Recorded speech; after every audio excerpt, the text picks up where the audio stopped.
여러분 안녕하세요. 저는 부산 순복음 금조교회 김영근 목사입니다. 국민복음, 세상을 깨우는 말씀을 통해 하나님의 은혜를 갈망하는 모든 성도님들에게 더 큰 은혜와 축복이 채워지기를 주의 이름으로 소망합니다.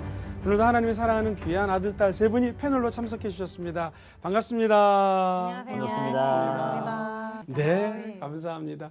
자, 오늘은 이제 성부 하나님이 구약에서 성부 하나님의 시대로 우리 구원의 계획을 만들어 놓으셨다면 이제 성자 예수님이 2000년 전에 이 땅에 오셔서 어떻게 그 구원의 사역들을 완성하셨는지 이루셨는지에 대해서 오늘 본문은 얘기합니다. 자, 예수 그리스도와 구원에 관한 이야기인데요. 우리 주님이 이 땅에 오셔서 십자가에서 죽기까지 우리를 사랑하셨지 않습니까? 그리고 예수님은 우리에게 입술의 권세도 주시고 삶의 변화를 읽어주시는 가장 위대하신 분이 하나님의 아들 예수님이십니다. 그 예수님을 또 공교롭게도 성부 하나님을 찬송합시다 하다가 또 예수님을 찬양하라고 얘기를 합니다. 오늘 7절부터 에베소 1장 7절부터 12절까지 말씀인데요. 7절 보시고 12절을 보시면 이는 우리가 그리스도 안에서 전부터 바라던 그의 영광에 뭐가 되기 위해서? 찬송이 되기 위해서. 우리의 삶이 찬송이 되기 위함이라고 얘기를 해요. 자, 그렇다면 7절을 우리 김수정 자매님 한번 읽어봐 주시겠습니까? 우리는 그리스도 안에서 그의 은혜의 풍성함을 따라 그의 피로 말미암아 속량 곧 죄사함을 받았느니라. 야, 그리스도 안에서가 또 나왔네요. 예수님 안에서. 성자 예수 그리스도의 구원은 무엇인가? 그분 안에서 다 품어주시는 거예요. 그래서 그분의 은혜가 쪼잔하거나 작은 것이 아니라 풍성하다라는 거예요. 우리 귀한 장로님이 계시는데 이분은 없을 때도 있을 때도 그렇게 풍성하게 대접을 하십니다. 그게 하나님의 은사예요. 여쭤봤더니 계산하지 않고 그냥 베푼다라는 거예요. 왜냐하면 어차피 하나님 거니까 하나님이 책임져 주신다라는 거예요. 그분의 공장이 그분 표현으로 학고왕만 했다. 조그만 때인데 하나의 은혜로 12평, 20평, 50평, 1000평, 지금 4000평 공장으로 크게 지어서 경상도 일대에 이 큰 일을 감당하고 있는 장로님의 간증입니다. 우리 하나님의 사랑, 예수님의 사랑은 결코 쪼잔하지가 않아요. 풍성하다라는 것이죠. 오늘 성경도 이야기합니다. 예수 그리스도의 은혜의 풍성함을 따라 우리 주님의 사랑은 풍성하다는 것이죠. 그리고 여기 보시면 그의 피로 말미암아 속량. 그러면서 곧 그 속량이 뭐예요? 죄사함이라는 거예요. 이 속량이라고 하는 단어는 원래 노예 시장에서 썼던 말입니다. 진짜 속량은요, 노예를 사기 위해서 돈을 지불하고 그 노예를 가져온 거예요. 우리가 지난주에 자매님이 1+1이네요 그랬는데 진짜 그게 속량이었습니다. 안 좋은 얘기지만 이 한 노예를 사고 이 한 노예를 샀으니까 1+1 얘도 드리겠습니다. 힘세고 밥 조금 먹는 노예, 이런 사람을 돈 주고 사서 내 종으로 데려오는 것을 속량이라고 그랬어요. 왜 주님은 우리를 속량이란 표현을 썼을까요? 그것은 나중에 2장에서도 나오지만 우리가 죄 때문에 각자 지은 자범죄, 그리고 원래 우리 몸에서 흐르고 있는 원죄, 이걸 허물이라고 표현한다면 이 허물들 때문에 죽을 수밖에 없었다라는 거예요. 마귀 밑에서 평생 종살이하다 죽을 수밖에 없었는데 하나님이 웬일인지 이 백성들의 부르짖어 기도하는 소리를 들으시고 내가 이 백성들을 구원하겠다라고 마음 먹었을 때 사람을 찾으셨습니다. 그 자리에 모세가 있었던 거예요. 모세라는 사람을 통해서 이 이스라엘 백성들을 출애굽시키기로 마음을 먹죠. 근데 가만히 보면은요, 비, 개구리, 이 파리 쭉 10가지 재앙이 나오잖아요. 이게 사람의 힘으로 임하는 재앙이 아닙니다. 우리가 아는 것처럼 마귀는 절대로 두 손을 들지 않습니다. 언제까지? 바로 왕은 페러시스라는 단어를 쓰는데 이게 원래 히브리 원래 음가로는 똥파리예요, 똥파리. 영적으로는 사탄을 상징합니다. 그러니까요, 우리가 파리 보면 어떻게 해요? 쫓아내면 되죠. 파리채로 죽이거나 치 뿌리면 되잖아요. 이제 예수 믿으면 어떤 영적인 존재, 파리 같은 마귀가 다가와도 실제로는 파리 같은 존재밖에 안 되는 거예요. 예수 이름으로 기도하면 떠나가게 되어 있고요. 예수의 피를 뿌리면 그 마귀는 예수 십자가 앞에서 무너질 수밖에 없는 거예요. 우리 존재가, 구원받은 존재가 그런 은혜의 삶을 산다라는 것이죠. 자, 이스라엘 백성들이 홍해를 건넜습니다. 홍해는 붉은 홍, 바다에, 영어로는 진짜 Red Sea라고 그래요. 붉은 바다, 피의 바다. 뭘 상징할까요? 예수 십자가의 피를 상징하는 거예요. 그래서 홍해, 붉은 바다가 갈라져서 죄와 허물로 죽을 수밖에 없고 똥파리 같은 말도 안 되는 마귀, 바로왕 밑에서 종살이해야 되는데 바로왕이 두 손을 든 것은 장자의 죽음. 피를 보고 두 손 들었잖아요. 그 지역에 있는 모든 장자가 죽자 이 바로왕이 두 손을 들고 드디어 이스라엘 백성들이 갈 수 있도록 허락을 해준 것처럼 좌우 문설주와 임방에 피를 바른 데서는 죽음의 사자가 지나갔잖아요. 그것처럼 피는 우리 영생을 주시는 하나님의 도구가 된다는 거예요. 좌우 문설주와 임방에 피를 발라서 이스라엘 백성들을 구원하시고 보호해 주셨고, 홍해 붉은 바다, 피의 바다를 갈르셔서 이제는 애굽 땅에서 사는 종살이하는 백성이 아니라 하나님의 자녀로 옮겨주신 것이죠. 이것을 우리는 구속, redemption이라고 표현할 수가 있어요. 속량, 우리가 죄인이었는데 마귀의 노예였는데 돈을 지불하고 십자가 능력을 지불하고 우리를 다시 하나님의 자녀로 되찾아 주신 거예요. 그래서 7절을 가만히 읽어보시면 7절에 이렇게 얘기를 하는 거죠. 우리는 누구 안에서? 그리스도 안에서. 무슨 걸 풍성한 뭘 따라? 은혜죠. 은혜는 우리가 한 것이 아무것도 없는데 하나님이 거저준 거였죠. 이 은혜를 풍성함을 따라서 뭐로 말미암아? 그의 피로 말미암아. 저 문설주에 바르진 피, 그리고 홍해바다 그 피로 말미암아 속량. 더 이상 죄인이 아니라 하나님의 자녀로서 죄사함을 받았다는 거예요. 그러므로 피가 없이는 죄사함이 없다는 말씀처럼 예수 피를 통하여 저와 여러분들이 속량되었다는 것이죠. 하나님의 자녀가 되었다는 거예요. 저는 천국 갈 때까지 우리 여기 계신 모든 패널들과 시청자 여러분의 삶에 예수 피에 대한 감격이 끊어지지 않았으면 좋겠어요. 예수 보혈이 있는 곳에는 자유함이 있습니다. 아멘. 제가 재밌는 간증이 있는데요. 긴 얘기를 짧게 드리면 저는 호주에서 이제 이민 목회를 10년 체험했는데 총각대 가서 신학하고 처음 전도사가 됐습니다. 젊은 청년들이 햄버거 집에서 아이스크림을 먹는 장면을 보고 한국에서 사업을 크게 하시는 분이 왔다가 이민 왔다가 청년들이 오래간만에 보니까 반가웠나 봐요. 한국에서 왔으니까 그래서 네네 그랬더니 자기가 이런 사람인데 나중에 알고 봤더니 우리나라에서 뷔페 식당을 13개를 경영했어요. 그때 90년대 중반에 아내랑 자기가 유일한 희망과 기쁨이 뭐였냐면은 집에 돈 다 13개 수금하잖아요. 가게 가서 그거를 이불에다가 펼쳐놓고 이불에서 샜대요. 자기도 왜 이불에서 샜는지 모르겠대요. 누가 볼까봐 참 밤새도록 돈 세는 게 자기의 기쁨이었대요. 그러던 그가 돈이 많은 아버지가 돌아가시니까 형제들끼리 재산 싸움이 벌어지더래요. 야, 이건 아니다 싶어서 5억을 가지고 투자 이민을 오게 되었고, 근데 그 많은 줄 알았던 5억이 이제 사람들을 위해서 쓰고 사업을 하다 보니까 다 없어진 거예요. 그러면서 이제 일자리를 구했는데 일자리가 없습니다. 그래서 제가 일자리를 잡는 걸 도와드릴 테니 교회 한번 와보시죠. 이분은 불교 신자였습니다. 호주까지 와서 절에 다녔는데 교회 왔습니다. 근데 교회는요 정말 중요한 게 사람들을 환영해주고 반가워해주는 거예요. 이민교회에서 당시 성도가 30명밖에 없었는데 거의 개척교회인데 이분이 왔다고 반가워해주고 환영해주니까 너무 좋은 거예요. 호주 절을 가도 아무도 안 알아주는데 교회 왔더니 환영해준다고 너무나 기뻐하면서 교회 출석하기 시작합니다. 2주가 지났습니다. 하나님의 은혜로 청소하는 일자리를 구하게 됐어요. 사장님이었던 분이 청소 안 하니까 허리가 다친 거예요. 허리가 아파서 전사님 허리가 아픈데 어떻게 하면 좋겠습니까? 그래서 제가 일단은 보혈 찬송을 좀 많이 하세요 했더니 보혈이 뭐냐요? 예수 믿지 얼마 안 돼서 보혈이란 말을 몰라요. 예수의 피인데 그 피로 우리가 이렇게 구원을 받았고 예수님의 피를 찬양하면 거기엔 치유의 은혜도 있습니다.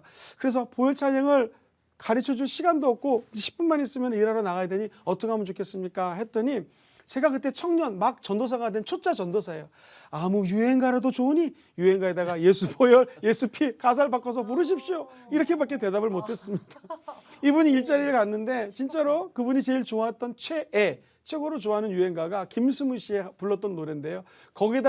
곡에다가 예수 피만 넣어가지고 청소를 한 거예요. 예를 들면 예수 피 아싸 이러면서 노래를 불렀는데 진짜 하나님이 허리를 치료해 주셨어요. 너무나 놀래가지고 이분이 그 다음부터 잘한 것이 성경을 읽기 시작합니다. 성경을 읽으면서 피에 관한 이야기들을 종합을 하게 되었고 예수님 살아계시다. 그러면서 성경을 3개월 안에 한 번 다 완독하고요. 또 3개월 동안 2번 완독하고 진정한 크리스찬이 됐고 지금은 시드니에 있는 한 교회에서 장로님으로 사역하고 계시는 우리 장로님의 간증입니다. 예수 보혈에는 정말로 능력이 있습니다. 그게 초신자건 아니면 오래 예수님을 믿었던 상관없이 초신자가 이제 막 예수를 믿고 유행가 가사에 예수 보혈만 외치면 노래했더니 거기에 하나님의 은혜가 깃들었던 것처럼 예수님은 은혜가 쪼잔하지가 않습니다. 십자가 은혜는 생명을 줄 정도로 풍성한 은혜예요. 그 은혜가 속량, 피를 직접 흘리시고 죄값을 치르시고 죄와 허물로 죽은 우리를 다시 찾아오셔서 하나님의 자녀 삼아준 거. 그것이 바로 그리스도가 우리에게 베풀어 주신 구원의 은혜라는 거예요. 자, 그런 의미에서 8절 한번 넘어가 볼까요? 8절 같이 한번 읽어볼게요. 시작. 이는 그가 모든 지혜와 총명을 우리에게 넘치게 하사 죄사함 받은 자들의 신령한 축복이 무엇인가? 첫 번째, 하나님이 지혜를 줍니다. 두 번째, 총명을 줍니다. 자, 지혜는 무엇이겠습니까? 내가 공부를 많이 하면 지식을 얻을 수 있습니다. 책을 10권 보면 10권에 대한 지식을 얻어요. 근데 지혜는 내가 알고 있는 지식 가지고 해결할 수 없는 문제를 해결할 수 있는 능력이 지혜예요. 다시 말해서 지혜로운 사람은 하나님께 영과 진리로 예배드리는 자예요. 하나님을 경외하는 것이 지혜의 근본이기 때문에 예배를 드리면서 말씀을 듣고 지혜를 얻고, 기도하면서 하나님의 음성을 들으면서 지혜를 얻고, 아까 우리 찬양 얘기 많이 했죠. 찬송하면서 구원의 감격에 빠지다 보니 하늘의 신령한 지혜가 우리 가운데 임하는 것이죠. 그래서 이제 코로나가 다 지나가고 있는 상황 속에서 우리 성도들이 예배당에 나와서 예배드리는 것이 얼마나 귀한 것이고, 여러분의 교회 사랑하시고 담임 목사님 사랑하시고 교회 나와서 눈물을 흘리면서 여기 감격에 빠진다면 하나님은 우리에게 끊임없이 지혜를 부어주시는 분이시라는 것이죠. 한 왕이 있었습니다. 내가 하나님께 천번제를 드리면서 하나님 나를 좀 도와주세요 간구했습니다. 예배드렸습니다. 하나님 너무 기쁘셨나 봐요. 네가 나를 이렇게 찾고 찾으며 열심히 예배를 드리는데 천번제까지 드렸는데 내가 너에게 뭐를 해줄까? 그때 일반 사람이라면 뭐라고 그랬습니까? 돈 아니면 명예, 그죠? 장수 이랬을 텐데 다 기억하시죠? 솔로몬 왕이 뭐라고 그랬죠? 이렇게 많은 백성들을 제가 다스리고 심판할 때 지혜가 필요하니 지혜를 주세요. 만약에 하나님이 여러분의 오늘 나타나셔가지고 너 뭐 줄까 했을 때 세상 것 구하지 마시고 하늘의 신령한 지혜를 구하십시오. 누구에게? 예수 피로 구원받은 자, 속죄함 받은 자들에게 하나님은 지혜를 부어주세요. 왜? 하나님은 아버지이기 때문에. 왜? 우리 예수님의 은혜는 풍성하기 때문에. 그리고 속죄함을 줄 정도로 사랑하기 때문에 구하는 자에게 지혜를 주십니다. 누구든지 너희가 지혜가 없거든 하나님께 구하라 그러면 지혜를 주십니다. 하나님은 후히 주시고 꾸짖지 않습니다. 세상 사람들은 야, 너 이것도 몰라? 이러지만 하나님은 그런 말 하지 않습니다. 자녀에게 마땅히 지혜를 부어주시는 것이죠. 이 왕에게 2명의 여자가 찾아왔습니다. 이게 내가 난 아이입니다. 내가 난 아이입니다. 싸움이 일어났습니다. 너무나 잘 아시죠? 하나님께 지혜를 받은 왕 뭐라고 그랬습니까? 여봐라, 칼을 가지고 이 아이를 잘라라. 진짜 엄마? 안 됩니다. 안 됩니다. 가짜 엄마? 자르세요. 그 지혜로 진짜 엄마가 누군지를 판별했죠. 우리가 인생을 살다 보면 이런 비슷한 문제들을 수없이 만납니다. 무엇이 진실인가? 어떻게 행동해야 되는가? 어디로 내 진로를 정해야 되는가? 우리 청년들은 이 남자와 결혼을 해야 되는가? 이 여자랑 결혼을 해야 되는가? 또 진로가 80이 넘어도 90이 넘어도 끝까지 우리는 어떤 길을 가야 될지 퀘스천을 할 때가 많아요. 의구심을 가질 때가 있어요. 필요한 것은 지혜입니다. 근데 그 이 지혜는 예수를 믿는 자에게 값없이 풍성한 은혜로 하나님이 지혜를 주시는 거예요. 지혜가 쌓이고 쌓이다 보면 하나님이 주시는 총명함에 이를 수가 있는 것이죠. 이 총명은 인사이트, 하나님 주시는 통찰력하고 연결이 됩니다. 그래서 내 지혜가 아닌 하나님의 지혜로 하나님이 주시는 인사이트, 통찰력을 가지고 인생을 선택할 수 있는 것입니다. 바라기는 오늘 이 모든 시청자분들과 우리 방송을 듣는 분들의 삶에 하나님의 지혜와 총명이 넘치기를 주의 이름으로 축복합니다. 근데 어찌 보면 이 지혜와 총명은 그냥 주신 것이 아니에요. 예수님이 십자가에서 처절한 고통을 당하시면서 자녀 삼기 위하여 구원의 계획 가운데 우리에게 지혜도 주시고 총명도 주신 것이죠. 바라기는 이 지혜와 총명이 우리 세대로 끝나는 것이 아니라 전국에 있는 모든 교회 다음 세대로 전이가 돼가지고 AI 시대 또 뉴 에이지 무브먼트가 일어나고 있는 이 마지막 때에 하나님의 지혜와 은총이 자손 대대로 넘쳐서 아이들이 거룩하고 흠도 없이 영혼육이 보존되는 신정한 하나님의 백성들 되기를 주의 이름으로 소망해 봅니다. 이렇게 지혜와 총명을 주신 하나님이 다음 절에 보면 또 기가 막힌 말씀을 주십니다. 우리 한번 기대하는 마음으로 9절을 읽어보겠습니다. 시작. 그 뜻의 비밀을 우리에게 알리신 것이요 그의 기뻐하심을 따라 그리스도 안에서 때가 찬 경륜을 위하여 예정하신 것이니. 여기 보면 하나님의 뜻의 비밀이 있어요. 비밀은 친구에게만 알리지 않습니까? 정말 베스트 프렌드에게만 알리는데 그 비밀을 우리에게 알리셨어요. 그러면서 우리 주님은 내가 손해봤다가 아니라 기뻐하시면서 말씀을 보니 그리스도 안에서 또 나왔나요? 또 그리스도 안에서, 예수 안에서 하나님의 경륜, 하나님이 계획해놓은 플랜이 있어요. 하나님이 만들어놓은 계획이 있는데 이 계획을 위하여 미리 어떻게 하셨다? 예정했다는 거예요. 아하, 성자 예수님도 미리 예정해놓고 우리 예수님도 미리 저와 여러분들을 보시고 예정했다라는 것이죠. 시편 139편에는 하나님이 우리 엄마 뱃속에 들어가기 전부터 저와 여러분들을 미리 아시고 하나님이 엄마 아빠가 사랑을 하기 전부터 우리 하나님의 생명책에다가 즉 내 몸이 엄마 뱃속에 형성되기 전부터 하나님 생명책에 우리의 이름을 기록해놨다라는 거예요. 이게 세상 사람들이 얘기하는 팔자입니다.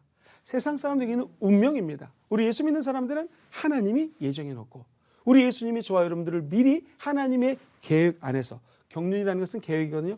그 안에서 미리 다 예정해 놓으셨다라는 것이죠.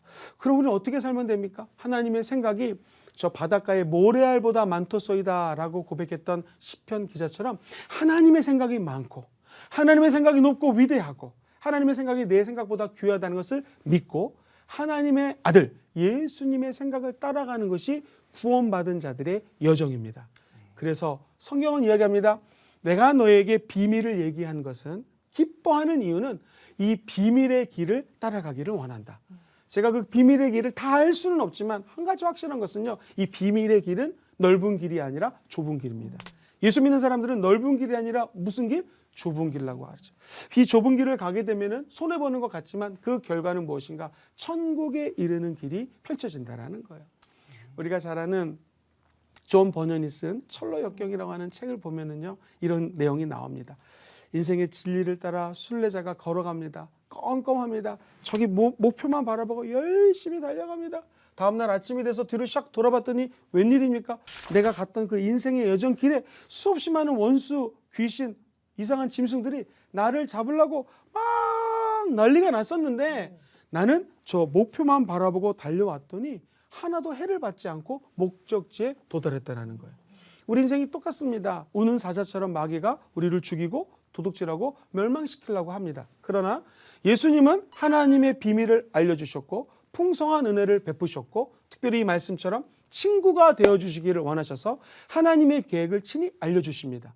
이제 우리는 하나님이 계획해놓은 길, 하나님의 은혜의 십자가 길, 좁은 길이지만 주님만 바라보고 이 길을 걸어가면은요. 먼 날 우리 인생을 돌아봤더니 엄청난 영적 전쟁이 있었지만 하나님은 끝까지 나를 예수님을 통하여 보호해 주신다라는 것이죠. 이 은혜가, 이 은총이 감격 속에서 우리의 삶과 늘 동행하기를 주의 이름으로 소망해 봅니다. 우리 예수님이 만들어 놓은 구원의 길이 이런 은혜가 있다라는 것이죠. 그러면서 그 다음 절은 이렇게 얘기합니다. 이거는 우리 김성경 우리 형제님이 10절 한번 읽어봐 주시겠습니까? 시작. 하늘에 있는 것이나 땅에 있는 것이 다 그리스도 안에서 통일되게 하려 하심이라. 우리 예수님의 능력이 얼마나 위대하신 것인가. 하나님은 이 땅에 있는 것인가 하늘에 있는 모든 것들을 예수 안에서 통일하게 만드셨다. 자, 에베소서가 값진 것은요. 구원론도 있고 하나님의 사랑 예수의 십자가의 감격도 있고 성령의 인도하심도 있어요. 근데 위대한 것은요. 우리 예수님이 모퉁이 돌이 되어서 하나의 건축물로 지어져 올라가는 모습을 그립니다. 하나님의 아들 예수가 이 땅에 온 것은 교회를 세우시고 교회가 그리스도 안에서 거룩한 연합을 이루기 원한다는 거예요. 한 개인이 예수를 믿으면 하나님과 연합이 되고 예수를 통해서 자녀가 됩니다. 한 패밀리가 되는 것이죠.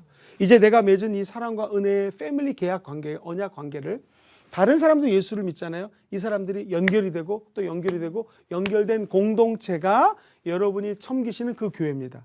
그러니 교회를 서치하듯이 쇼핑하듯이 막 골라서 이 교회 다니지 마시고 한 교회에서 예수 그리스도를 통하여 하나의 연합된 교회, 하나의 공동체가 되기를 주님은 바라고 원한다라는 것이죠. 심지어 우리 주님은 이 땅에 있는 모든 것들 그리고 저 하늘에 있는 모든 것들을 예수 그리스도 안에서 하나 되게 하셨다라는 거예요.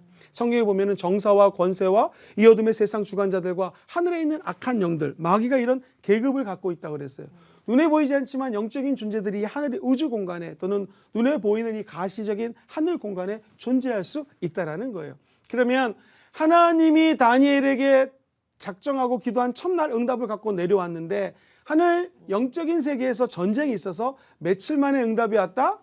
잘 모르면 제 손을 보면 되죠. 21일 만에 응답이 왔죠. 그래서 우리가 다니엘 21일 기도회를 하는 이유가 이거지 않습니까? 눈에 보이지 않지만 하늘엔 영적 전쟁이 있을 수 있다는 거예요. 그러나 우리 예수님은 하늘과 땅의 모든 권세를 가지신 분이요, 하나님의 영적인 능력으로 이 땅의 모든 것과 통일시킬 수 있는, 연합시킬 수 있는 능력이 예수 안에 있는 것입니다.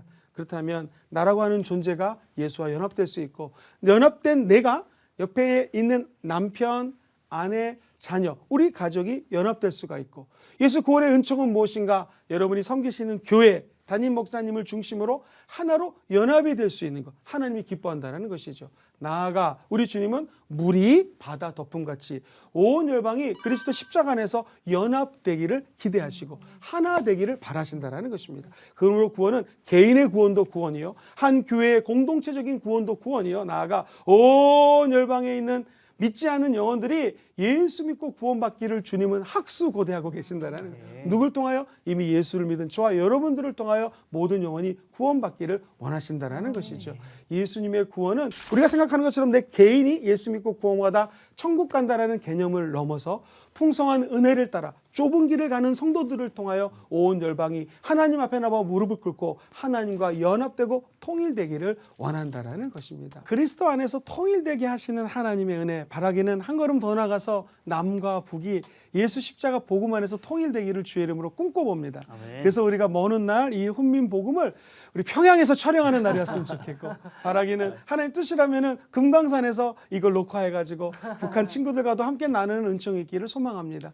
남과 북의 통일, 온 열방이 그리스도 십자가 안에서 통일되는 날을 바라보며 끊임없이 좁은 길이지만 이 믿음의 경주를 하는 저와 모든 시청자분들 되시기를 주님의 이름으로 소망합니다. 아멘. 이제 한번 질문하겠습니다. 오늘 강의를 통해서 어떤 은혜를 받으셨는지요? 오늘 우리 김성경 우리 형제님. 그 교회 안에서도 제가 이제 넌 크리스찬인 친구에게 이런 얘기를 들은 적이 있었어요. 교회를 갔는데 내가 그 교회 일원되기가 너무 힘들더라. 교회 안에서도 또 뭔가 이렇게 파벌이 있고 뭐 너무 이거 있는 거예요. 예.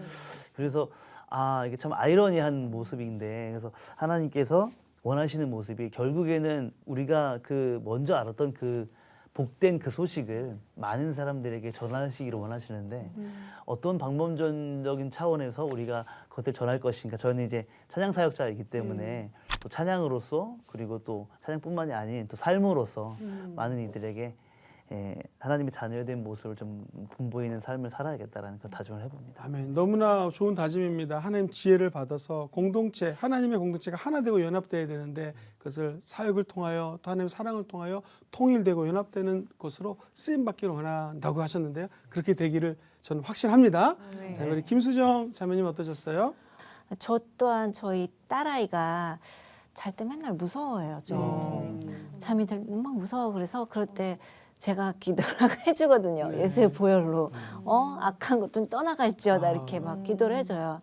근데 그렇게 몇 번 하고 나면 또 금세 잠들더라고요. 근데 정말 예수의 보혈의 능력이 있음을 감사하고 또 다시 이제 깨닫게 되는 시간이었고, 우리가 자녀 이 풍성하다고 하잖아요. 하나님이 우리 안에 얼마나 죄성이 많으면 또 교회 안에서 파벌이 생기고 이럴 만큼, 그런데 그런 우리를 자녀 삼아 주시고 속량하여서 죄 사함 해주셨다는 그 은혜가 더욱 감사한 시간이었습니다. 아멘.